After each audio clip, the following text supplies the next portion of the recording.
आगे बढ़ेंगे, पश्चिम बंगाल की बात करेंगे क्योंकि विधानसभा में अपराजिता बिल पास हो गया है। बंगाल की महिलाओं को अदालतों में न्याय मिलेगा, ममता बनर्जी ने यह सुनिश्चित किया। इस बिल को जब पेश किया जा रहा था, महिला सुरक्षा के लिए हमारी लड़ाई है, ये कह रही हैं ममता बनर्जी। पीड़ित परिवारों के प्रति हमारी संवेदना, ये बड़ी खबर इस वक्त आपको बता रहे हैं।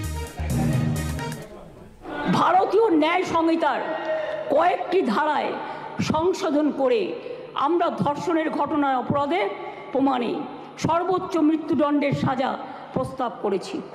ন্যায় সংহিতা একটা নতুন আইন 64/1, 64/2, 66, 70 এবং 71 নম্বর ধারার ক্ষেত্রে সংশোধনী এনে এই ধরনের অপরাধ প্রমাণে সর্বোচ্চ মৃত্যুদণ্ডের বিধান আনা হয়েছে এই বিলে।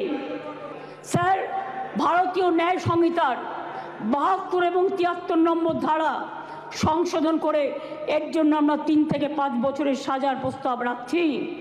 न्यूज नेशन अब व्हाट्सएप पर खबरों के ताजा अपडेट के लिए न्यूज नेशन के इस QR कोड को स्कैन करें।